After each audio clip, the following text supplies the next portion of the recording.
Tanggal 6 Desember hari ke-341.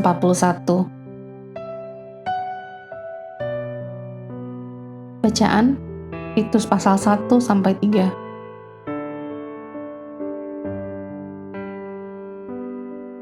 Melatih iman. Garis besar, Paulus meninggalkan Titus, seorang pelayan muda di Pulau Kreta di Mediterania, untuk memulai tugas menantang, yaitu mengatur orang-orang yang baru masuk ke gereja-gereja lokal. Dalam surat ini, Paulus berbagi dengan Titus beberapa kearifan praktis mengenai organisasi dan administrasi gereja. Misalnya, pemimpin harus dipilih berdasarkan karakter dan perilaku yang terbukti. Guru-guru palsu harus cepat dideteksi dan dihilangkan. Dan anggota gereja dari segala usia harus didorong untuk hidup dengan cara yang mencerminkan Injil yang mereka percayai.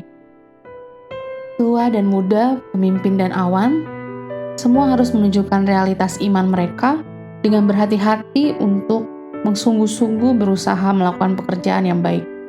Pasal 3 ayat 8. Renungan harian. Benar atau salah, perbuatan baik tidak bisa menyelamatkan Anda?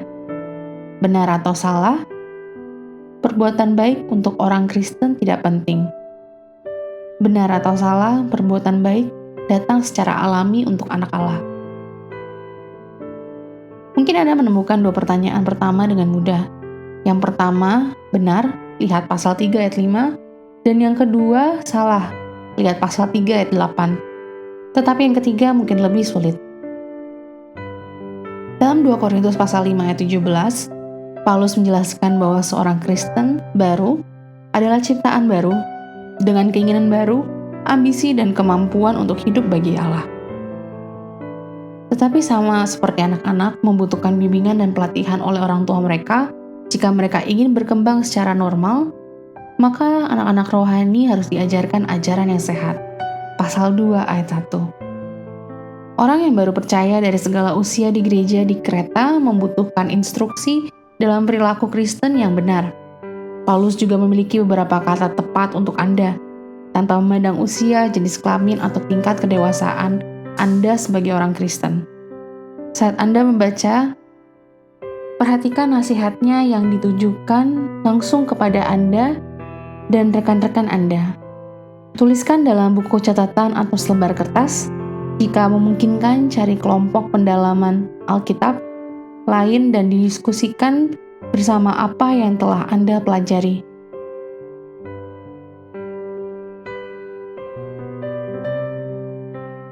Untuk menjaga iman, kita harus belajar hidup dengan iman.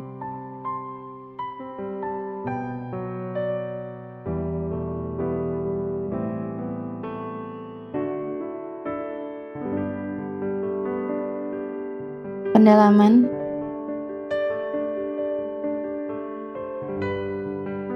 Injil ringkas, Titus pasal 2 ayat 11-14.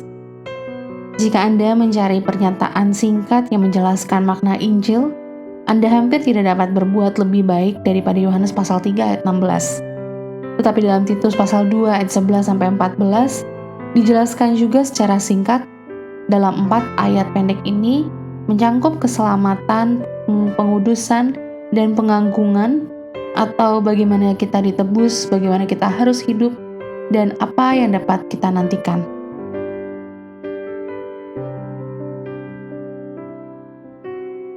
Amin. Tuhan Yesus memberkati.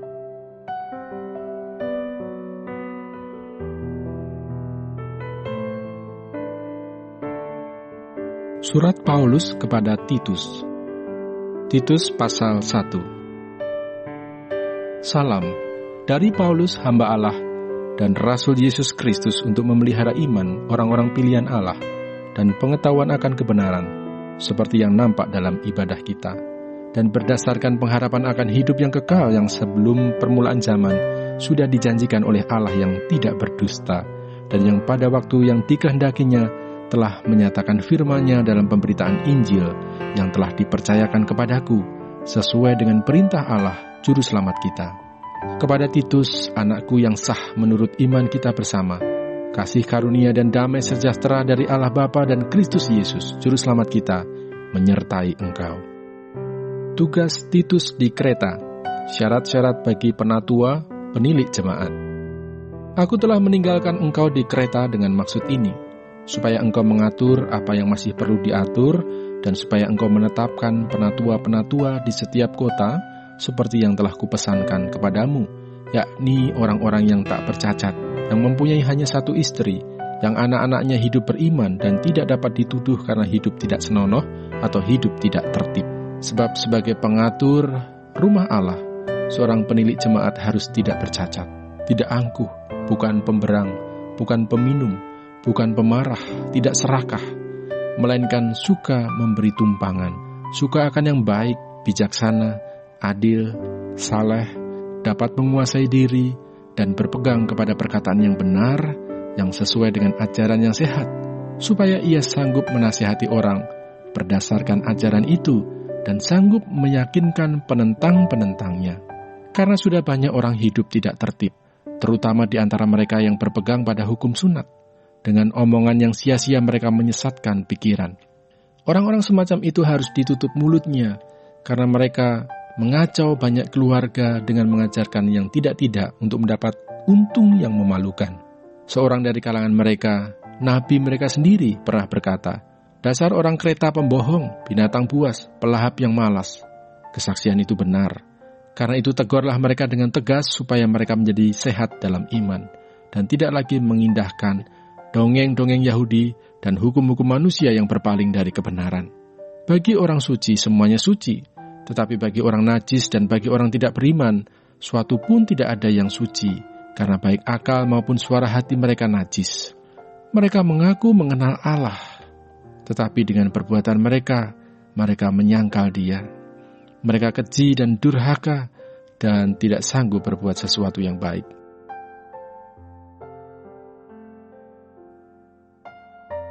Titus pasal 2. Kewajiban orang tua, pemuda, dan hamba. Tetapi engkau, beritakanlah apa yang sesuai dengan ajaran yang sehat. Laki-laki yang tua hendaklah hidup sederhana, terhormat, bijaksana, sehat dalam iman, dalam kasih, dan dalam ketekunan. Demikian juga perempuan-perempuan yang tua, hendaklah mereka hidup sebagai orang-orang beribadah. Jangan memfitnah, jangan menjadi hamba anggur, tetapi cakap mengajarkan hal-hal yang baik, dan dengan demikian mendidik perempuan-perempuan muda mengasihi suami dan anak-anaknya. Hidup bijaksana dan suci, rajin mengatur rumah tangganya, baik hati dan taat kepada suaminya, agar firman Allah jangan dihujat orang. Demikian juga orang-orang muda, nasihatilah mereka supaya mereka menguasai diri dalam segala hal, dan jadikanlah dirimu sendiri suatu teladan dalam berbuat baik.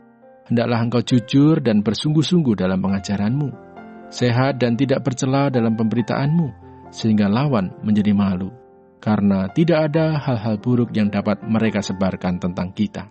Hamba-hamba hendaklah taat kepada tuannya dalam segala hal, dan berkenan kepada mereka. Jangan membantah, jangan curang, tetapi hendaklah selalu tulus dan setia, supaya dengan demikian mereka dalam segala hal memuliakan ajaran Allah, Juru Selamat kita. Kasih karunia Allah menyelamatkan semua manusia. Karena kasih karunia Allah yang menyelamatkan semua manusia sudah nyata.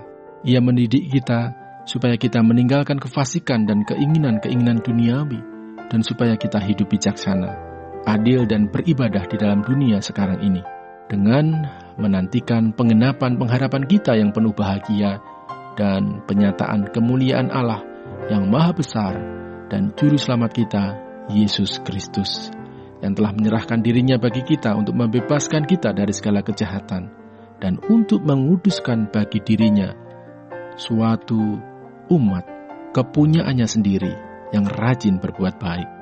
Beritakanlah semuanya itu, nasihatilah dan yakinkanlah orang dengan segala kewibawaanmu.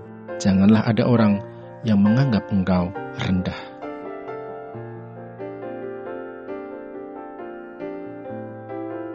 Titus pasal 3. Pesan-pesan penutup. Ingatkanlah mereka supaya mereka tunduk pada pemerintah dan orang-orang yang berkuasa, taat dan siap untuk melakukan setiap pekerjaan yang baik. Janganlah mereka memfitnah, janganlah mereka bertengkar. Hendaklah mereka selalu ramah dan bersikap lemah lembut terhadap semua orang. Karena dahulu kita juga hidup dalam kejahilan, tidak taat, sesat, menjadi hamba berbagai-bagai nafsu dan keinginan, hidup dalam kejahatan dan kedengkian, keji, saling membenci. Tetapi ketika nyata kemurahan Allah, Juru Selamat kita, dan kasih-Nya kepada manusia, pada waktu itu Dia telah menyelamatkan kita. Bukan karena perbuatan baik yang telah kita lakukan, tetapi karena rahmat-Nya oleh permandian kelahiran kembali dan oleh pembaharuan yang dikerjakan oleh Roh Kudus, yang sudah dilimpahkannya kepada kita oleh Yesus Kristus Juru Selamat kita, supaya kita sebagai orang yang dibenarkan oleh kasih karunia-Nya berhak menerima hidup yang kekal sesuai dengan pengharapan kita. Perkataan ini benar dan aku mau supaya engkau dengan yakin menguatkannya, agar mereka yang sudah percaya kepada Allah sungguh-sungguh berusaha melakukan pekerjaan yang baik. Itulah yang baik dan berguna bagi manusia. Tetapi hindarilah persoalan yang dicari-cari dan yang bodoh, persoalan silsilah, percecokan, dan pertengkaran mengenai hukum Taurat, karena semua itu tidak berguna dan sia-sia belaka. Seorang bidat yang sudah 1-2 kali kau nasihati, hendaklah engkau jauhi. Engkau tahu bahwa orang yang semacam itu benar-benar sesat, dan dengan dosanya menghukum dirinya sendiri. Segera sesudah kukirim Artemas atau Tikhikus kepadamu, berusahalah datang kepadaku di Nikopolis, karena sudah kuputuskan untuk tinggal di tempat itu selama musim dingin ini. Tolonglah sebaik-baiknya Zenas ahli Taurat itu dan Apolos dalam perjalanan mereka, agar mereka jangan kekurangan sesuatu apa. Dan biarlah orang-orang kita juga belajar melakukan pekerjaan yang baik untuk dapat memenuhi keperluan hidup yang pokok, supaya hidup mereka jangan tidak berbuah. Salam. Salam dari semua orang yang bersama aku di sini, dan sampaikanlah salamku kepada mereka yang mengasihi kami di dalam iman. Kasih karunia menyertai kamu sekalian.